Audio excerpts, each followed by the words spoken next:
Hey, how's it going? Welcome back to another episode of the Ultimate Ironman. So if you missed the last video, I talked about the goals of the account and kind of where we're at now and the plan for the future, because at this point, we're pretty much at the stage of the account where I've always wanted to be, which is just doing Slayer, really. Going for the Slayer collection log, going for all the clue scroll unique milestones like 600 beginners, 500 easies, etc., just via Slayer and skilling. And I don't know, I think it'd be really cool just like going for the pets eventually too. And what I'm most excited about is that every day is just going to be a new adventure. Like, you know, one day you might have DKs, next day could be Calphite Queen. But check out the start of the last video if you want to hear more about the goals. Last video, we also spent about 20 hours in total between doing a Cerberus task and a Thermi task. And right now, the task that we just got is a Fire Giants task, which is going to be Proselyte and AFK. So I'll see you back once something cool happens. Oh, here's something cool. Literally today, the update that happened was being able to recolor the Rocky pet. So we got the red panda, my favorite pet that I have now.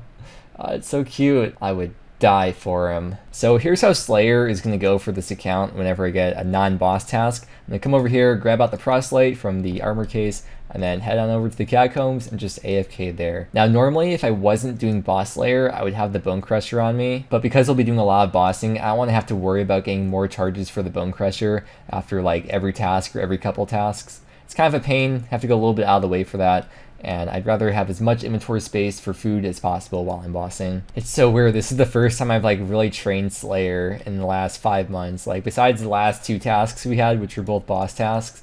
But this is like the first time actually doing Slayer, actually playing the game the way it was meant to be played, by AFKing and Proselyte and not actually playing the game. Oh yeah, and I probably won't be using any or many prayer pods. I'm just going to teleport home whenever I run out of prayer. And I will be using the Dragon Battle Axe spec as well as super attacks to balance that out to boost the stats. Another thing I won't be doing anymore is birdhouse runs because I don't want to have to keep the dragon axe on me. There are ways around that, like I could just buy the axe and lumberage every time and then maybe chop the yew tree that's right next to there in the graveyard. But I don't need hunter XP, and then from those nests and the seeds I get from them, I don't need farming XP either, so it seems kind of pointless and a waste of time. We will eventually get farming up just over time by just planting herb seeds and trees that we get through Slayer. But last time I was training Slayer, I always kept the axe on me, so it's nice to have an extra inventory spot now. Alright, we're approaching the end of this task here. I forgot these things even existed because it's been so long since I've done Slayer, all these ensouled heads for prayer. We do need 85 prayer for the diary cape eventually, so I'm thinking once I train fletching for the diary cape, we'll probably just be making broad arrows and pest control if we're not able to get 85 prayer via Slayer. Oh, we got Serb again. Oh, dude, that's gonna be like 2 full days of doing Serb. Alright. I'm committed to it. I mean, we're all set for it anyway, so I guess that kind of works out. Our current KC is 366, and that is a fat task. So I usually get 2 kill trips. I have been getting better at getting 3 kill trips here, but I got lucky with those summer pies and we managed a 4 kill trip. It's only like my 3rd ever 4 kill trip on the UIM. And if you also don't remember from the last video, I average around 12 to 15 kills per hour here at Cerb. I was also just looking at the shark stack, and apparently we went through like 700 sharks from the last Cerb task, so I guess at some point I should maybe start fishing some more minnows. Oh my god, yes dude! We can make the Infernal Axe. That's so lucky. Alright, one more kill this trip. How am I actually so lucky, dude? So if you didn't see the last video, there was just an update today, actually, where before you couldn't store the Infernal Axe or the Crystal Axe in the Dragon Axe stash unit. But as of today, with this update, now you can. Now I don't really care about the Crystal Axe because I don't need Woodcutting XP anymore for anything. But with the Infernal Axe, we need that for a Master Clue step for one of the Fallow steps, actually. So we can head over to the Enchanted Valley.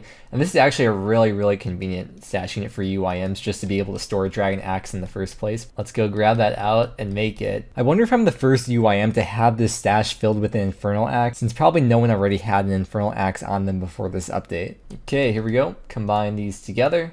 I am sure. And there we go. We have the Infernal Axe, and we are set for that Master Step whenever we get it in the future. Look at that. Infernal Axe into the stash unit. Who would have ever thought? When I first originally did Cerb a long time ago, I got 2 Smoldering Stones, and I really thought because of that, I probably wouldn't be getting another one for a long time, but obviously that's not how RNG works. Go down here to Cerberus. That was the 3rd Smoldering Stone, and I do want to finish the collection log still, so I'll probably keep always doing Cerb until we get both of these. I wouldn't actually keep the Eternal though, that'd be a drop over to the main, but I would just like to have it filled out. What it does is that when you chop a tree, there's a 1 out of 3 chance that the logs are burned when you chop them, and gives you half the fire making XP that you normally get from burning those logs. And it lasts for 10,000 charges before it degrades. And when it degrades, it turns into an uncharged Infernal Axe, and you can still use it regularly as a Dragon Axe. I'm not sure yet if you can still use it for either or both of the clue steps. I assume you can, but it's currently being tested within the UIM community, but I'm pretty sure that you would be able to. Here's today's post, by the way. That's so funny, like on the exact same day too. I really was not expecting to get any drops.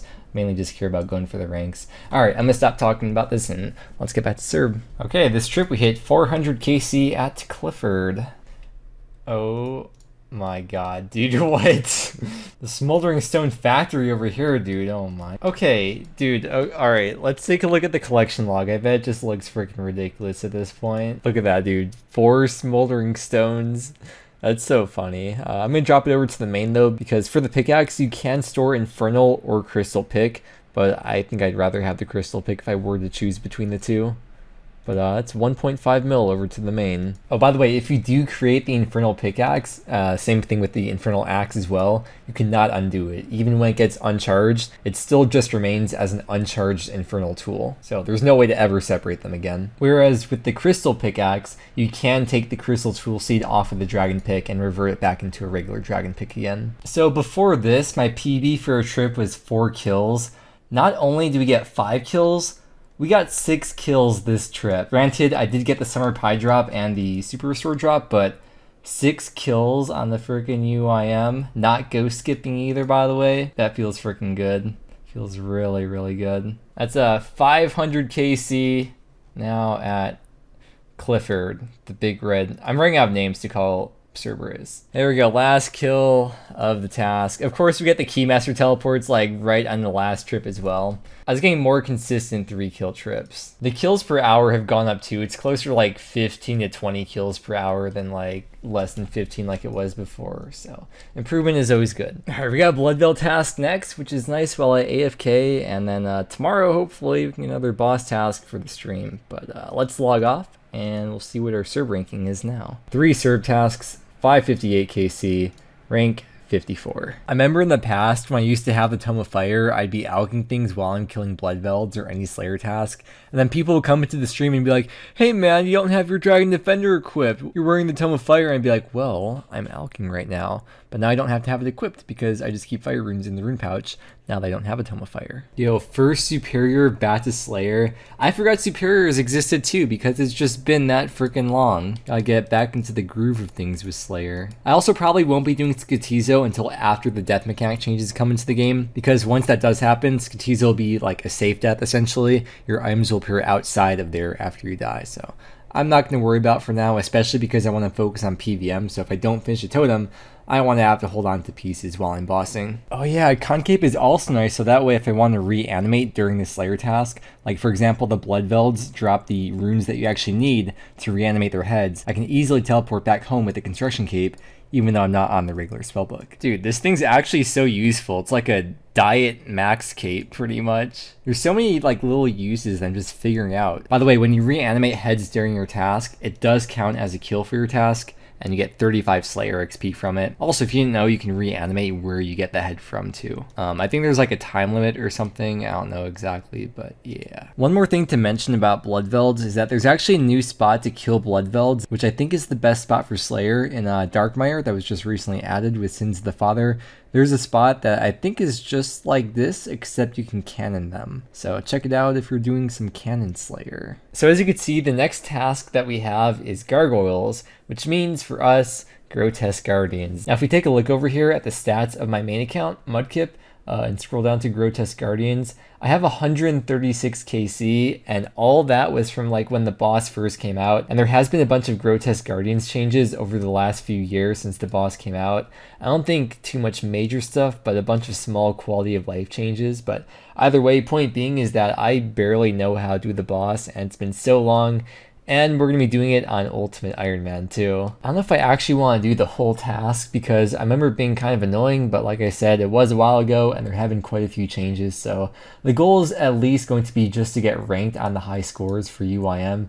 You can see there's only 56 people even ranked for Grotesque Guardians. You need 50 KC to get ranked for it, so we're going to try to do that, and there's no items I even want from this boss. You get the Granite Dust each kill, which adds max hits to cannonballs, but I don't plan to use a cannon anytime soon, so I will just be leaving all the Granite Dust on the ground.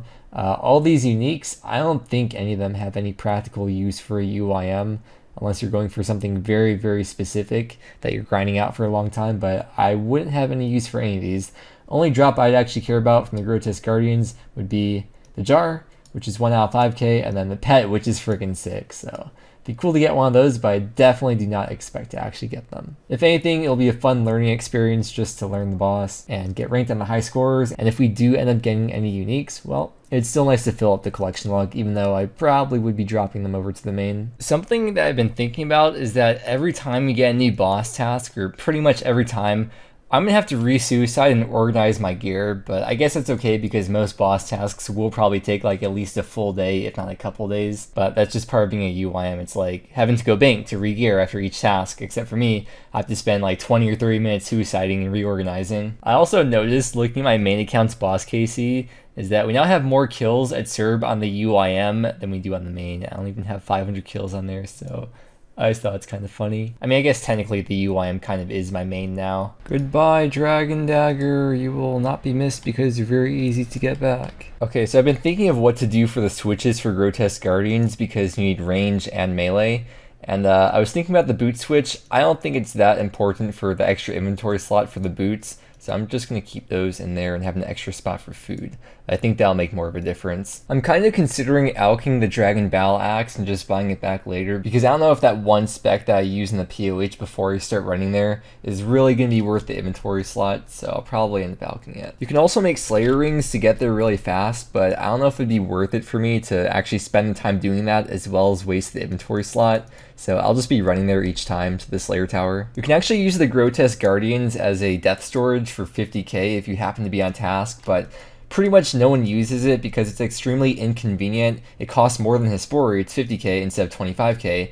And when you're running back, if you don't have a Slayer Helm or a nose peg, you can easily get killed by the Aberrant Spectres, meaning you would lose everything. So if I die, I need to make sure that I don't go back here with nothing on my head. Otherwise, all my stuff will be gone. To even access the Grotesque Guardians, you have to have gotten and used the Brittle Key, which is 1 out of 150 from Gargoyles. So pretty much after like 1 or 2 Gargoyle tasks, everyone should have a Brittle Key by then and have this place unlocked. This will be my first time like actually using Rigor at a real boss. I did use it at the Gauntlet, but this is like the first real boss. Oh, remember, there's like a long animation too. I think there's a way to skip that permanently in the future. But yeah, let's get into this. Oh yeah, I need the rock hammer, don't I? So dumb, dude. I didn't even pot up or anything. I just like went right on in there. All right. It won't be so bad next time. It'll be better. Yeah, first ever Grotesque Guardians kill on the ultimate. Hell yeah, dude.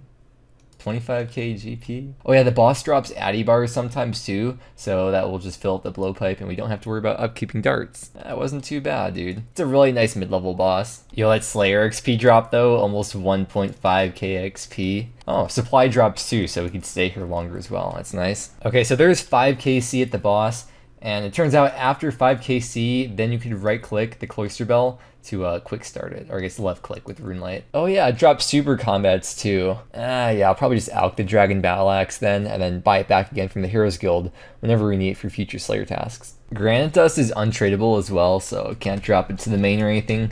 Just gonna sit on the ground. It only alchs for like, I think it's 48 GP as well, so there's really like no use for it for me. Yo, check this out. Alching this Mithril Plate Body puts us at 5 mil. I think we started with like 500k or something when we first got back into Slayer, so yeah, looks good, looks good. Oh, you know what we should do actually? Now that we have all this money that we don't really need for too much, I'll show you after we finish using these mithril bars. The only pet I've insured so far on the account is the baby mole, because in the past I haven't really had the money to insure them. I've just been saving money for more important things, but now that we don't really need to have that much money anymore, I may as well start spending the money and insuring all the pets. These are the only 4 pets that we have on the account, so we're going to spend 1.5 mil GP to insure all 3 of those, and now all 4 of our pets are insured. It's a worthwhile way to spend the GP, and if we check with Probita, Now we will never lose these pets ever on the account, and if we do die with them, we can just reclaim them back for 1 mil. Wait, Rocky? Who are you and what have you done with red? Oh, there's the drop, the Addy bars, 370 darts. I'd say these Addy bar drops will more than make up for the amount of Addy darts that we'll end up using here. Oh my god, dude, all these drops with the super combats, 4 doses right there. I'm considering just putting the super attacks in the looting bag, to be honest, if we're going to keep on getting so many of these. I don't know, I guess maybe just the double roll of potions is just kind of lucky. This is how I get my passive smithing levels on the UIM. From all these PVM drops here. Because stuff stays on the ground for 30 minutes in the instance, I believe. Once I get there, I'm going to drop the shark, equip this, and then I'll just have a shark on the ground for the whole trip until I need it. Yo, the Dragon Dart tips. Okay, Dragon Dart tips is going to be very important because we need that for the Desert Elite Diary. And I'll talk more about this later, but this is going to be big. This is very big. Okay, based on the amount of granite dust on the ground, this was a 7-kill trip, which I don't think I'll be able to beat just based on the amount of prayer pots that I bring here. But I guess technically I could stay here forever if I keep on getting prayer pot drops and food drops, but it's not very likely. I'm very happy with 7-kill trip though. I'm legit getting like a lot of fletching training just from doing Grotesque Guardians. Grotesque Guardians are actually the adamant dart factory for UIM. I've now figured out. That's so sick. 59 combat, Champion's Cape, and Range Hood. That dude was 88 Slayer. That's crazy. Wait, 21 hit points too? Dude, wow. High smithing level. Probably a lot of cannonballs, I'd imagine. Quite a lot of cannonballs. Granite Maul and Elite Clue in the same drop. Interesting. Okay, we got the Elite Casket. Nice. Oh, it's 50 KCA Grotesque Guardians who are now officially ranked on the high scorers at rank 57. Just meeting the threshold. Wait, how many kills do we get? 46, 7, 11 kills this trip. We got very lucky with the prayer pot drops and the food drops. 11 kill trip though, dude. That's so good. Maybe it's not good. I'm just new here, but for me that's good, I feel like. So far, I've been averaging 5 kill trips if I don't get supply drops. Okay, so what I've learned from this boss so far, you can see we're 60 KC in. This boss is very, very good for adamant darts, and like there's good alks too, of course, like a lot of the other bosses, but I think in the future, and now too, what I'm going to use this boss for will be for getting adamant darts. So like if I have a full blowpipe, I'll probably just do regular gargoyles, but whenever I get this task, I think I'll just kill it just to fill up the blowpipe, because if I wasn't doing that, I'd just be killing avian seas, and that's kind of annoying, and there's no pet from that, of course. Look at that though, dude, 113 Addy bars from one trip, like, this is so good, man. There's so many Addy darts from this. I don't know if I'm gonna do this full task here, because like, this has been really slow. I probably average around 10 kills per hour, whereas Cerberus was like almost double the kills per hour, but I don't know. I don't mind it too much. It's not too bad of a boss to do. And we've got a fletching level. There's 78. Like I said before, I will be talking about these Dragon Dart tips very soon, because this is a very important item to get here. Wait, okay. Wait, is that a new one? Let's see. Black Helm H3.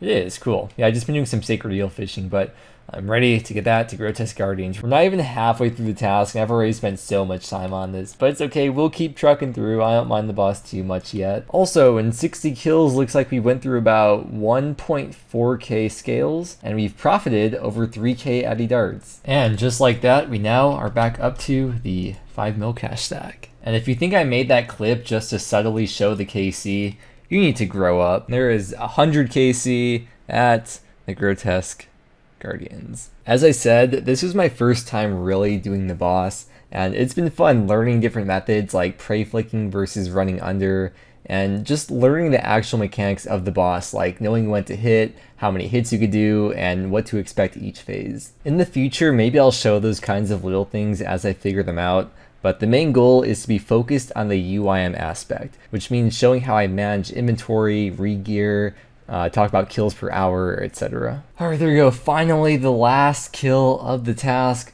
all at the Grotesque Guardians. I'm going to go use up all these supplies and stuff now, and then I'll see you back so we can go over the numbers and wrap up the video. Okay, just making the last bit of the darts here, and we are done. So 131 Grotesque Guardians kills, Here is the loot. So first off, you can see 672 addy bars, which translates into about 6.7k adamant darts. That legit saves about 5 hours of killing aviancies and making addy darts out of that. Not to mention all the alkables and straight up GP. We're sitting at a 6.3 mil cash stack too. We got some Jamals in there, and then we got the dragon darts, which is what we're gonna need for the Desert Elite Diary, which we'll be working on in the next video. One Slayer task at the Grotesque Guardians puts us at rank 32 for UIM with 131 KC. Well, if anyone's curious from the last few Slayer tasks, I really haven't moved my main too much. So here's all the loot that we've gotten on here so far. I guess we could maybe take out the Smoldering Stone, but just to give you an idea of some of the things I've dropped over to my main. I am saving it all in a tab for a video that I will make one day. Yeah, so between using up all the supplies and dropping stuff to the main and re-gearing after each trip, probably about 10 kills per hour like I mentioned before. That has not changed. But anyways, I've decided because we have these Dragon Dart tips, we're finally going to get the last skilling grind done on this account, which is going to be 91 fletching, because for the Desert Elite Diary, we need 95, so we can boost with a Dragon Fruit Pie and get that done. And at the same time, we're also going to be doing Pest Control and getting 85 prayer. But these last couple of videos of pretty much just doing Slayer, that's the direction that I plan to take this series, so I do really hope that you kind of like this style of video. And I've really been wanting to put out a lot more videos, so hopefully, from what it seems like so far, with Slayer, I'm able to show a lot more things with all the new bosses that we're trying out. So hopefully I should be able to hydro pump out these videos.